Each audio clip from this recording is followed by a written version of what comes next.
Sir, do you know why I pulled you over? Speeding? No, it's because your intro sucks. Please step out onto the curbside.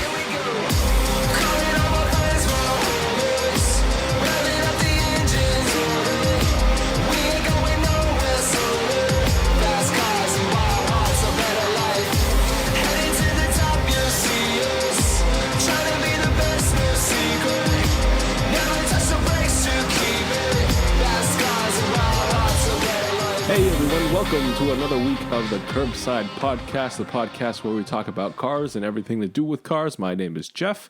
I drive a 2004 Honda S2000, and I am your Southern Californian Taiwanese American. Yes, that's what I am. Lee Iacocca. What's up, everybody? My name's Parth. Out here in the, where am I? Bay Area, Northern California. Drive a 2016 M3. And I am Andrew.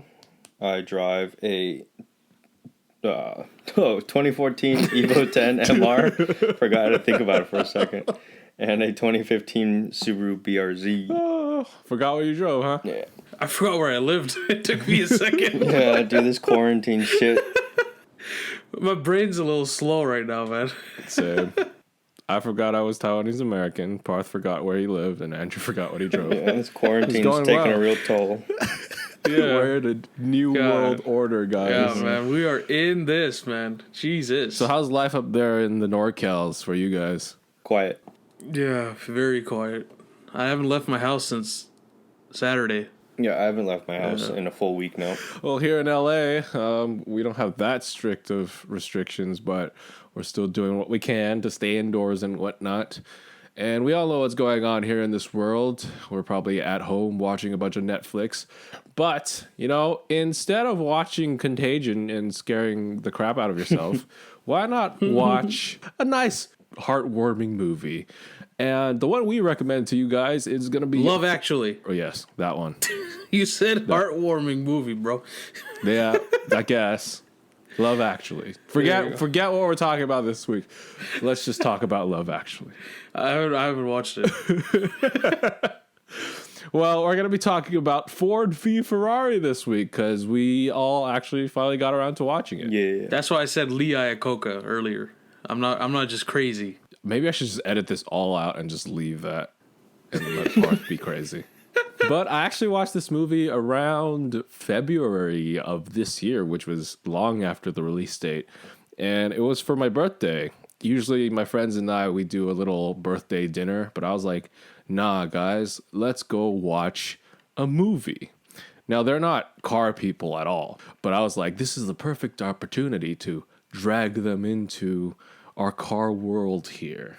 Because when you hear the title of the movie, right, you kind of think, Ford v Ferrari, car stuff. I'm not that interested. Yeah. One of my friends, she actually said, I thought it was going to be another like Fast and Furious type movie. But she left the movie having felt all sorts of emotions, being happy, being super anxious, crying. It's genuinely a good movie. So, Ford v Ferrari, starring Matt Damon and Christian Bale, directed by James Mangold, who also did Logan.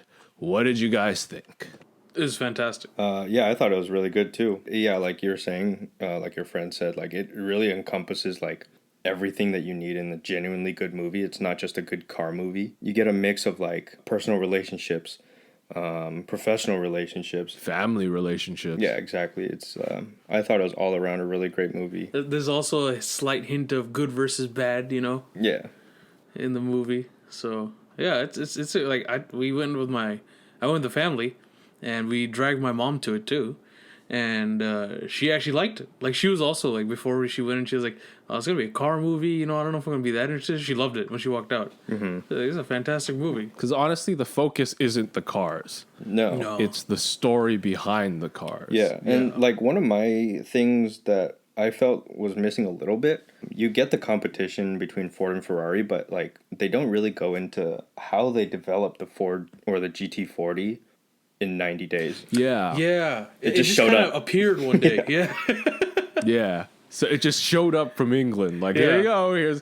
But I think because there was a long sort of in actual life, there was a long sort of development of that car in England, I think. Mm-hmm. Basically, it showed up from England onto our shores in the state that it was in the movie. pretty poor. And then I know like Carroll Shelby, Ken Miles, and a whole another team actually worked on that car and really honed it to, you know, what it became. But that certainly wasn't the focus of the movie. It was more about the relationship between Carroll Shelby and Ken Miles, who I must say, Matt Damon and Christian Bale played those characters fantastically. So amazing. It's amazing because like I watched an interview with those two after the movie came out, and they weren't actually anywhere like how it shows in the movie. Oh, they're like pretty close friends and all that, whatever. They're not actually in real life. Like they didn't even do a movie together until this one. And Wow. they both said like, yeah, they've known of each other, like, you know, hi, hello kind of friends, but they were never really that close, and it just happened to work out because they're both such good actors. Yeah, dude, because if you watch the movie, like that chemistry that created, it's crazy. It's like they've known each other for decades. Yeah. Yeah. Yeah. And also, like Christian Bale, every role he seems to play, he always makes me forget it's Christian Bale. I know. Right? Seriously. Down to like his accent, the way like his demeanor, just everything about it was like, this is not Batman. Yeah, right? Like, seriously. Man, it's just like he had just come off playing Dick Cheney. Yeah. He had to lose weight. Yeah, he gained so much pounds for the movie Vice and then lost so much weight to play Ken Miles, who was, you know, not a big man at all. Yeah. He pulled off like the scruffy, just dirty, like mechanic. I don't know. He just pulled it off so well. Yeah. Like when you Yeah. think of Ken Miles now, it's like, all right, it's him. That the real Yeah. Ken Miles is not Ken Miles anymore. You know? Yeah, exactly. It's Christian Bale. He's the Yeah. real Ken Miles. And the way he played it, like something about that character is just so lovable, you know? Yeah, but let's not also forget Matt Damon. He's just such a good actor that like there's no way like you can't see him acting bad. You know what I'm saying? Like every role he does, it's like, all right, yeah, that works. Yeah. He fits into this one too. Yeah. He probably did a better job being Carroll Shelby than Carroll Shelby did. You know? Yeah, I actually like, I was watching a video from like the Peterson Automotive Museum, and they had like footage of like interviews with Carroll Shelby. I was like, that's not Carroll Shelby. Yeah, that's not Carroll Shelby, dude. Carroll Shelby's much cooler. Yeah. The whole movie in general, I felt like, again, it wasn't like just a car movie, and I feel like it paid homage to Ken Miles, who was obviously discredited like so well. Like it was like the whole movie was really about Ken Miles, who really won that race. This sort of like very important person in the development and race of this car. Everything about this car. A lot of it he never gets credit for. Like you hear the story about the GT40. You hear about Ford versus Ferrari. Sometimes you hear about Carroll Shelby, but you rarely ever hear about Ken Miles. Yeah. No, that's true. So the only thing with this movie though is like, it's a fantastic movie, but there are some things that are like not historically accurate. For example, like for Shelby and Miles, they were involved with the development of the GT40, but not the way that the movie makes it seem like they're the ones doing it and they're fighting Ford to get the changes that they want. And another thing is the upplay of Leo Beebe. Leo Beebe did not have that big of a problem with Ken Miles at all in real life. That's good to know, because he was fucking pissing me off in the movie. Fuck that guy. Dude. In the movie, I wanted to punch his kid, Like, dude. what the Holy fuck shit. is wrong with you? Like, slow down Seriously. during a race? Yeah, right? Like, you have such a apparently personal that's- vendetta against this guy that, like, you want to risk losing the fucking thing. So that part is actually accurate, but it didn't come from Leo Beebe. That was Ford's idea. That wouldn't it be fantastic if all three crossed to the finish line? Oh, fuck Henry Ford II, too. Yeah. What kind of shit is that? Does he not know what a race is? Jesus Dude, he doesn't Christ. know what cars are, dude. He's just a business guy. You saw when he left in his little helicopter, then they were making fun of him. Did you say you wanted to punch Leo Beebe's kid? Yeah, I mean, I just said I'm gonna punch his kid. I mean, I can't punch him, so like, I wanted to find his kid and like punch him in the face. Like, your dad was a disrespect of a human. Hit him where But it then really I found hurts. out Leo Beebe wasn't actually that bad at all. But like, you know, that it's such a sad thing too, because that actually happened, and Ken Miles was so far ahead in the race, and because they all finished at the same time, Bruce McLaren won by default because he was the one that Covered more distance. Covered more distance, started further back. Had Ken Miles finished first as he should have, he would have been the first to get that, what was it? Triple Crown. Yeah, Triple Crown, which was Daytona, right? Mm-hmm. Daytona. Not Indy. Indy. Sebring. Was it Indy? It's Daytona, Sebring. Sebring, Daytona, and Le Mans. Sebring, and Le Mans. He would have gotten that, but because of this default win, he didn't get that chance. Nope. Which I mean, he definitely deserved it. Yeah. What's your guys' favorite scenes from the movie? Mine has to be, I think the one that really hit me when he was singing his happy song when he was clearly ahead. Oh yeah. I was like, this guy is finally getting like, what he deserves. And then like it all comes fucking crashing down. And then like at the end of it, you can't help but feel like sorry for the guys. Like his story is so tragic, like spoiler alert, but like he gets stripped of the Triple Crown. He doesn't win Le Mans, and then he dies like a couple years later testing. It's like, dude, Yeah. what dude, the seriously. fuck? He passes testing the second generation of the car, Yeah. basically, that he's been working so hard on. But that was my favorite scene. I feel like it kind of tied everything together, like what he had been working for. And then, Yeah, it's like obviously- he finally got what was supposed to come his way. Yeah.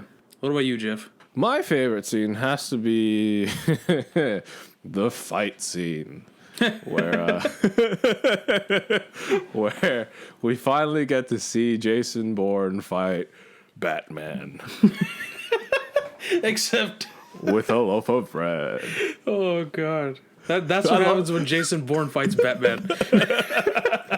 I just love that point of realization where he like grabs the can. He's like, "Now you're gonna get it." And it's like, no way. He grabs the bread and starts whacking it. Yeah. The thing is, like, I don't know what, ladies, but every dude who's had a best friend, who has a best friend, can relate to that fight. Like, you want to beat the shit out of your friend, but you don't want to hurt him. And then right after, they're like, "We're fine. We're good." They have a soda together. He makes like a little slick joke, like, "Oh," he tells his wife, "Hey, grab me a soda. Don't get one for him." Yeah, he doesn't need one. Oh man, that was by far my favorite scene. It was so funny too. It was very And I funny. think it's such a fantastic scene because it really does like resonate with the audience. Because like for me, I was like, I've had that fight before. I know exactly what like these guys are like. You just really want to beat the shit out of your friend, but like the thing, he didn't want to grab the metal thing. He grabbed the bread instead. Yeah. And it seems so natural too. Yeah. What about you, Parth? I'm torn. Well, I guess I'm not torn anymore because I forgot one of the scenes. Well, for me, has to be when Enzo like just shat all over Ford. Like when they first went to represent, like Ford was like, "Hey, let me buy your shit," and then Enzo just like literally defecated all over Ford and Ford the second. It felt good. Yeah, honestly, like, who did Ford think they were? Just, like, stopping by, like, "Hey, Ferrari, would like to buy you." Yeah, and then, by the way, we're just going to take control of everything. Yeah. And Enzo being the, egotistical son of a bitch that he was, he's like, what the hell is this shit, But the whole movie, right, it's like, you don't want Ford to win because of freaking Leo Beebe and Henry Ford II. Yeah. But you want freaking Shelby and Ken Miles to win. Yeah. At the same time, it's like Ferrari, you want them to win, but you want Ken Miles and Carroll Shelby to beat Ferrari, but you don't want Ford to beat Ferrari. It's like this weird like feeling you have all movie. So when you get that direct interaction between Ford and Ferrari just basically like, "Fuck you," it's fantastic. I love that scene. That's and true. then he says, "Let's go for lunch," or "Let's go have food." And apparently that's accurate. Yeah. Most of that conversation was accurate, especially the part that they said we're going to go for lunch. That's the most talked about line of that entire like conversation they had, which is hilarious. And apparently history's not like very accurate or not sure exactly what he said. Either it was like, "Let's go have lunch," or "Let's go have food," or "I'm hungry, let's go eat," or whatever. But he said something along those lines, and but he didn't like actually swear out Ford II, like call him a fat pig and shit like that. Well, there's speculation. About that. He might have. I hope he Enzo's did. dead. People from Ford would have never like said if he did or not. Exactly. No one actually knows, but it's a nice highlight they added to the movie. Another one that I liked that wasn't historically accurate, but they added was the fact that Enzo Ferrari being present at that race that Ken Miles won. And tipping his hat to Ken Miles. And tipping his hat to Ken Miles. He wasn't there.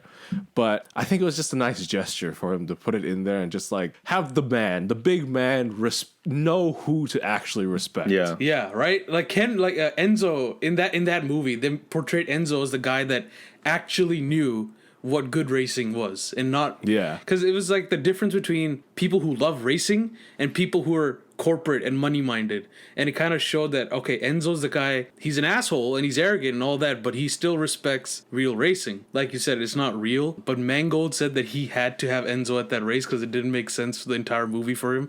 If Enzo wasn't there.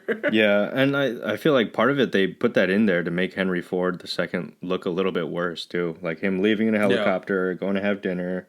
Like Henry Ford II was actually there, and I think he was actually like an acting grand marshal. He started the race. Oh shit. Also, can we talk about the fact that many great car things have come out because someone had a beef with Ferrari?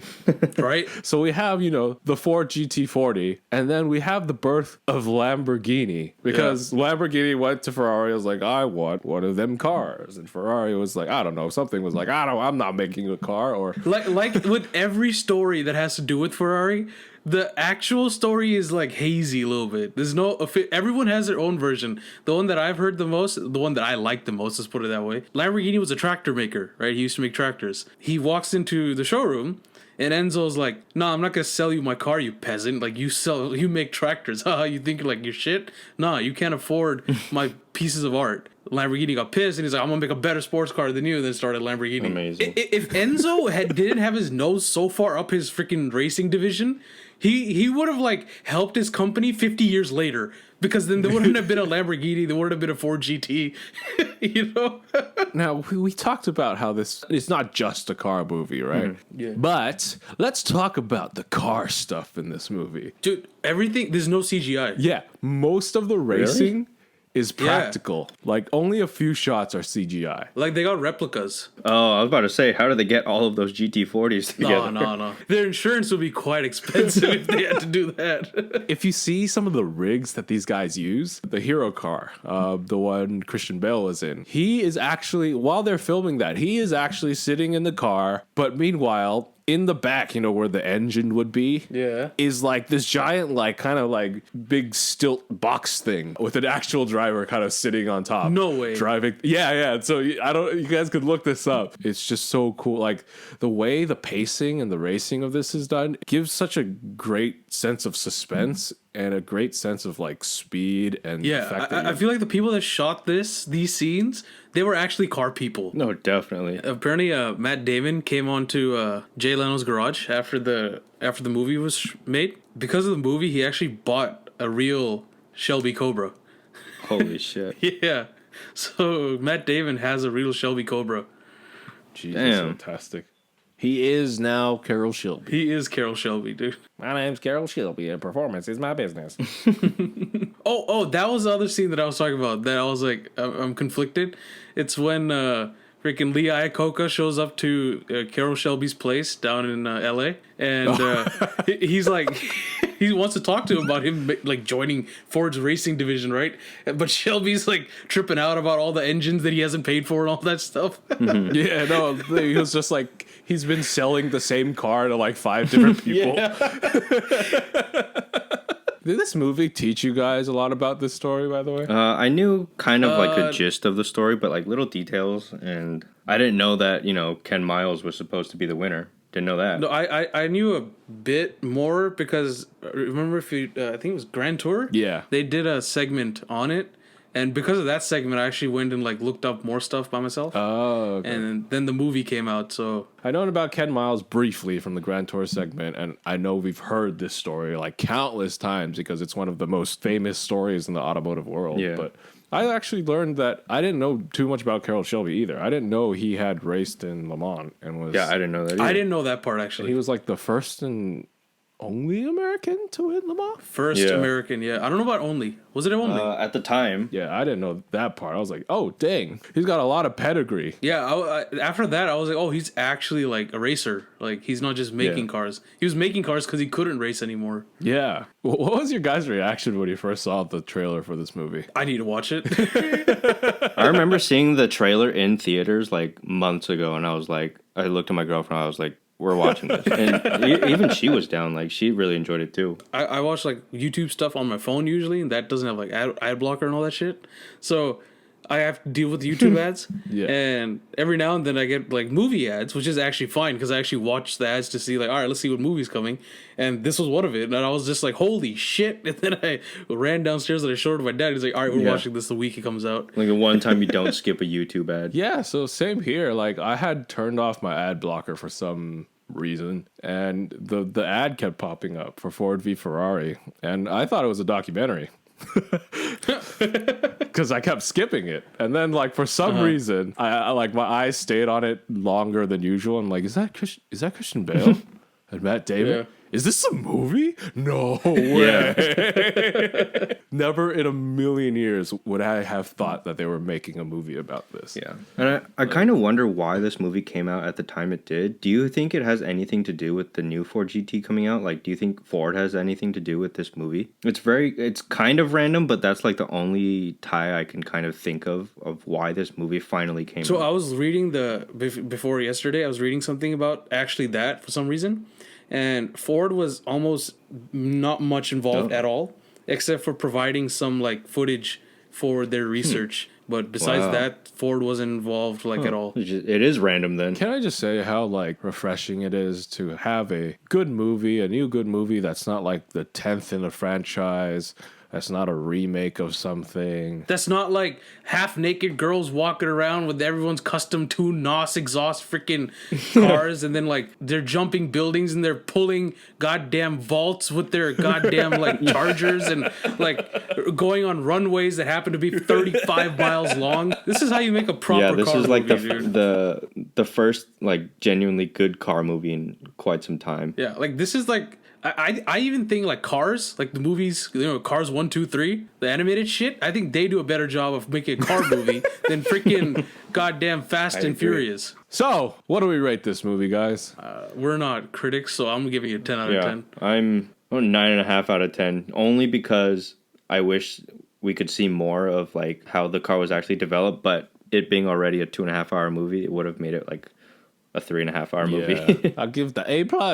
10 out of 10. Yeah. Yeah, guys. So if you are at home, nothing to do, don't watch Contagion. Watch this movie. Yeah. Or World War Z. Yeah, don't watch that either. Yeah, don't watch any of these disease outbreak movies. Actually, World War Z is pretty good, though, as far as like disease outbreak movies go. I mean, Contagion is pretty good, too. No, I like World War Z better. Well, I wasn't comparing the two, but... All right, I'm Mr. Sensitive today. Jesus. Hey, man, you're the one that's like, World War Z is better. It is. Cool, man. Good opinion there. God damn, dude. This friction right now is unnecessary. Caused by you. Me? By me? Yeah. You're the one that was... New movie, Jeffrey v. Parth. Oh, God. All right. Shall we go to our sponsor break? Yeah. All right.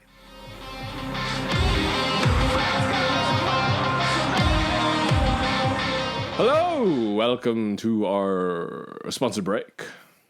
Hello. Hello. Parth. Who are we Yeah. sponsored by? Ourselves. Yeah. Us, the three amigos. Yes. Yeah. So give us money if you want to. Google Curbside Podcast and reach out to us. What's the email again?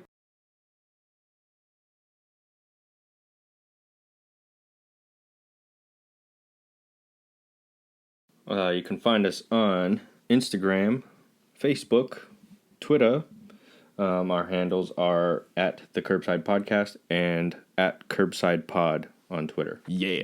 And the email, Parth, is the curbside podcast at gmail.com. If you want to sponsor us, hit us up on that.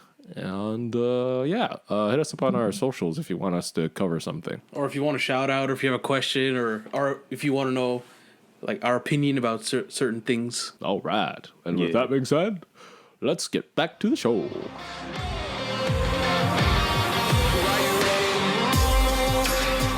Now that we got you loose, I can hear the birds waking early to say, and that is never too All right, back to the show. And I want to begin the new section by, apologizing because Parth, who wasn't here on the last episode, decided he wanted to be a critic of our facts here on the Curbside podcast because he thinks... I wasn't a critic. I was fact-checking facts that were not actually facts. He wants to fact-check... See, this is what happens when I don't show up. People just say things, and they're like, all right, here we go. That's fact now. Freaking, like certain public figures. Anyway... But anyway, I want to make these things correct. First of all, I said that the Lamborghini Reventon was based on the F-15. That is not true. It is in fact based on the F-22. Which is not true. Which is true. Which is not true. Which is true. Which is not Parth, true. do you want to argue with me and say why this isn't true? This is the Jeff v. Just Parth. look at Parth, let me ask you a question then. Then why does Auto Trader say it's based on the F-22? Why does Motor Trend say it is? Why does Auto 123 say it? Why does Daily Mail? Why does Car Throttle? Why does Popular Mechanics? Why does Top Gear say it's based on the F-22? And because one person said it, so they're like, "Oh, it must be true." And of course, the internet's 100% accurate. I have an article. A document from Lamborghini? Yes, I have an article from Motor Trend who got an exclusive first drive with the Lamborghini Reventon, and they got to interview Mr. Manfred Fitzgerald, who was Lamborghini's director of brand design during that time which this was developed. And he said this, we had a good contact with the base manager and sat in Tornadoes and different aircraft to get some inspiration. We took these inspirations of their world and came back here to Lamborghini's Central Stile Design Center. Then we went, what is the most impressive aircraft to date? For us, it was the F-22, the Raptor. It is an incredible piece of art as well. This sort of kicked it off. They're dumb, dude. People, yes, see, that's the yes, thing. yes. They're dumb, dude. No, they are Lamborghini dumb, bro. director Trust me, is dumb. Dude. When this thing came out, when it was new, right? I swear to God, there was somebody somewhere from Lamborghini that said F-117 Nighthawk, not F-22 Raptor. You know what? And no. You know what, Jeff? No, you know what? Listen, if you pull up a photo of an F-17, an F-22, and a Lamborghini Reventon, you're gonna say it looks more like the F-17. Well, I F-117. pulled up the F-22 and I pulled up the front of the Reventon and the front of the F-22, and I think it looks more alike than it does the F-117. Yeah, you know what's actually funny? I still win no matter what because the F-22 is based off the F-117. But they said it's based on the F-22. They're not smart. There you go, guys, ladies and gentlemen. They're not smart. Parth Singh, the flat earther, guys. People who don't know about airplanes, it's easy for them to mix up the numbers. You said F-15 last week, which I'm like, that's completely wrong. And then you F-22. So they walked in, they saw an airplane, and they were like, F-22 it is. What if it wasn't? Look at the design. It looks more like the F-117. I think it looks more like the F-22. Let's ask Andrew. Just as a mediator here, right off the bat, Jeffrey has provided more. I want you to look at the photos and then you tell us which one you think it looks more like. No facts, just opinions. That's not you're now bringing arguments that make zero sense. I'm sorry. You blindly trust the internet and people who don't know airplanes. I blindly trust the director of Lamborghini. I blindly trust highly esteemed car news sources. Yes, I am the one making stuff up here. Jeffrey did have more sources. Your source so far has been your opinion. No, it's not my opinion. Look at the you plate. said no. Your source was, if we can rewind back real quick. You read some. You saw somewhere. That is your source somewhere. I swear, bro. I see where, but I see. Oh, I'm looking at pictures of all three things. I see where you're coming from, Parth, but I have to agree with Jeff. Boom! Wait, hold on. Parth, you want to know what was inspired by the F-117? The fucking Tesla Cybertruck. Was it? If you want to compare based off of pictures, the Cybertruck was based off of the F-117. Is that actually a I don't thing? think so, but if we're going based off of something that we saw, as you said, You know what? I can agree with that. Welcome to Craig My Ride. I have a link for you guys. I'm going to send it to you guys since we are talking No, about you Lamborghinis. missed one thing. You guys also said the LaFerrari doesn't have electric mode. That's false. I think I said that, and I think I got that off of Top Gear, so blame them. Yeah. That was before people started owning the cars. Top Gear did its segment. And no, that's not true. It has a secret electric mode. Well, this is our segment, Craig by Ride, where we're talking about cars who have been improved by their owners to be perfect for the Craigslist Facebook marketplace. So this comes from the Craigslist market. I have been told that it has since been deleted. But guys, what do you think? You could get a 2011 Lamborghini Gallardo for $32,000. I'm going to try to guess what this car is. That's what I was doing too. Because I know this is not a Gallardo. Are you sure? Yeah. I'm fairly certain. Judging by the rent-a-rims that are on it already, it is definitely not.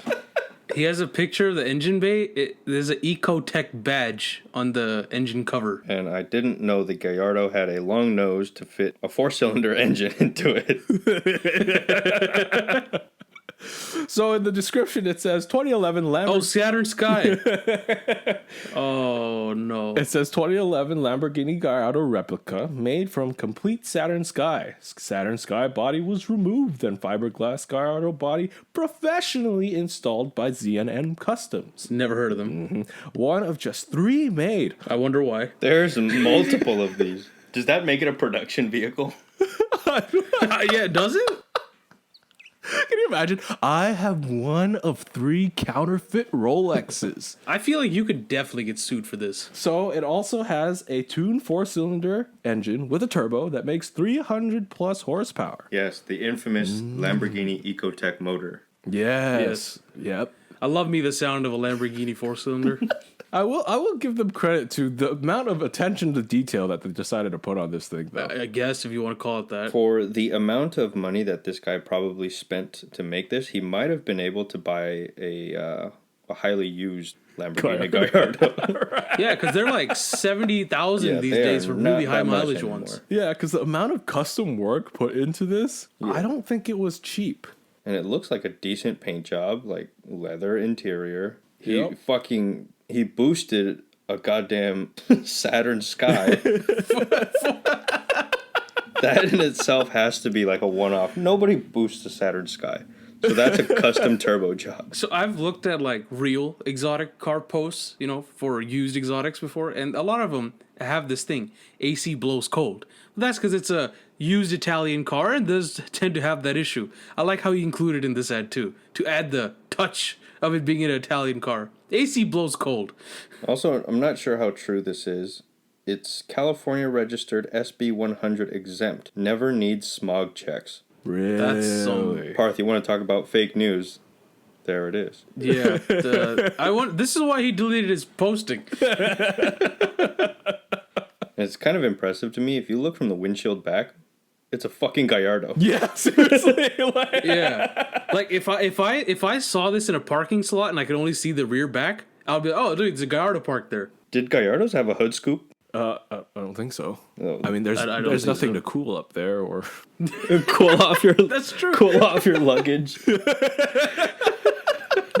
It's refrigerated trunk. all right. That's the end of Craig My Ride, and why don't we move on to the news? So a new Hyundai Elantra has come out. Next. Every time we talk about Hyundai, Andrew, he always like talks over us and says, let's move on to the next thing. Why don't we do that? Yeah, let's move right along. I only did that with their very boring automatic transmission story part. No, you know what, Jeff? Forget you and your Hyundai news. Always whenever me and Andrew will talk about Hyundai, you're out here complaining. I have a bit of Hyundai news. This is actually really good news, and good for Hyundai and Genesis for doing this. Because of all of this coronavirus nonsense that's going on, Hyundai and Genesis have actually offered to pay car payments for up to 6 months for new car buyers who have been laid off from their work. That's good. Yeah. That's really... Yeah, I know we shit on Hyundai and Genesis all the time, but this is a good move on them. Genesis said that it would cover up to 6 months of car payments for buyers who purchased a new vehicle between March 14th and April 30th. And they would cover the payments at any time through the year up to the end of this year. Wow. Yeah. Good guy, Hyundai. That's a good help. Yeah. Yeah. 6 months is a lot. Imagine buying dude. a new car and then everything going to shit, losing your job, and you're like, I have this new car that I'm making payments for that I can't even afford. Yeah. Thanks for making me not nervous, Parth. Yeah. Oh shit. I mean, We're fine. You're fine. Yeah, Andrew. exactly. Fine. In Tampa, I think it was last week or 2 weeks ago, they briefly shut down a freeway near Tampa, obviously, for a commercial documentary type deal that they were shooting. And what they did was the film production company asked for 9 volunteers with the black colored Model 3s to show up, just random participants. And they shut down the freeway for a little bit during lunchtime. And they're making, they made this ad, which apparently won't even air till probably the next Super Bowl, because that's being played in Tampa, so they wanted to shoot this commercial in Tampa. And it's some kind of documentary having to do with the future of transportation and all that stuff. So look out for this ad. Apparently it's supposed to be a big deal. Wow. In the next Super Bowl. And it's all Model 3 Teslas, except for one is blue. Yeah, they have a blue one. They said they wanted dark colored ones, but a guy with a blue one showed up, and they're like, yeah, that's fine. So wait, so hold on, back up. So this is Yeah. just a bunch of random Tesla Model 3 owners, or Yeah, like Oh. people off the street type shit. Yeah, they like announced it, I guess, on some sort of social media, and 9 people showed up. Tesla commercial? No, it's not a Tesla commercial. That's the thing. I don't know if Tesla's involved in it or not. The article doesn't say that, but I mean, they didn't cover up any of the badges or anything. Maybe it's a company shitting on Tesla. Maybe. Get 9 Tesla owners out and tell them why their car sucks.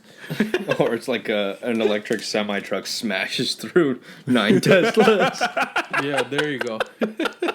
So there's another event that's been postponed because of what's going on right now. Maserati's MMXX, the Way Forward event, something or other. It's supposed to be Maserati's new kind of beginning of their car company, and the focus is on like electrification and whatnot. But the big thing I want to talk about in this event is the MC20, Maserati's new mid-engine sports car that's supposed to be released at this. And we haven't really talked about this car too much, have we? Yes, and the best thing I've seen about this car is, I think it was on Instagram or Twitter, I forgot. Maserati posted some photos of it, and those photos were kind of like teasing it. But you know how everyone's talking shit about Maserati these days for being too soft and like they're not being what Maserati used to be? Yeah. So this is like their answer to all those people, right? With the MC20, they were like, the caption was something along the lines of, they said we couldn't do it again, or there's too many people hating, something along those lines, right? The photos were of the car, and the car would be blurry, and it's like somewhere where a statue of a middle finger. Wow. Like, that's what the statue is. So they're basically like, they're really on this like train about like, fuck you guys, we're the best still, or some shit like that. It was a very interesting post that they did. Yeah. I think it was 3 or 4 photos, and all the photos had that middle finger in the shot, one way or the other. I see it now. So what do you guys think about this car? Like, do you think it could rescue Maserati per se? I don't know. Let's see what happens when it comes out. I don't know anything about it. Yeah, there's not a lot of like, people just don't pay attention to Maserati anymore. But the car looks epic. It looks like just based on this blurry picture, it looks like a baby LaFerrari. Have you guys seen non-blurry pictures of the camouflage version running around? No. Yes. Very strange, but I think it's because of the camouflage. Probably. I don't think those are the actual body lines. I've seen renders of it. It doesn't look too bad. Yeah, it looks pretty cool. Do you guys think people start thinking about Maserati if this thing ends up being good? I honestly don't know. Yeah, I have no idea either. People think Maserati these days and it's just like Ghibli. And like, how is their SUV doing? Have you seen it? What the hell was that called again? The Levante. Yeah, I haven't seen one on the road. Oh, poor Maserati. That is our show for this week. Yeah. Stay safe. Yeah, seriously. Thank you all for listening. I know we're going to be in for quite a while if you're living here in the States. So we'll keep doing our thing. Hopefully we could bring some bit of joy to you when we are in this tough situation, frankly. We thank you guys for listening. And if you want to find us, you could find us at thecurbsidepodcast.com, where you'll find links to our Libsyn page, where it shows all of our different platforms we are on, like Apple Podcasts, Spotify, Google Podcasts, TuneIn, and Stitcher. And if you want to interact with us or check out other content that we put out, such as pictures, videos, polls, and stuff, you can find us on Instagram at the Curbside Podcast. You can find us on Twitter at Curbside Pod, and we also have a YouTube channel. Just look up the Curbside Podcast. Yeah, subscribe to that, guys. We have some good content lined up. Yeah, and a quick thanks to Kid Dope for the intro and outro to the show. Fast Cars and Wild Hearts. Yeah, thank you. Appreciate it. And with that being said, stay safe, guys. My name is Jeff. I'm Parth. I'm Andrew. Wash your hands. Yeah, stop hoarding the toilet paper, goddammit. Think about other people, please. Yeah. During a time like this. Get enough to keep that booty hole clean. Yeah, guys, just stay safe. Think about others. Wash your hands. Drive safe. And remember, life is too short to drive boring cars. Bye. Peace.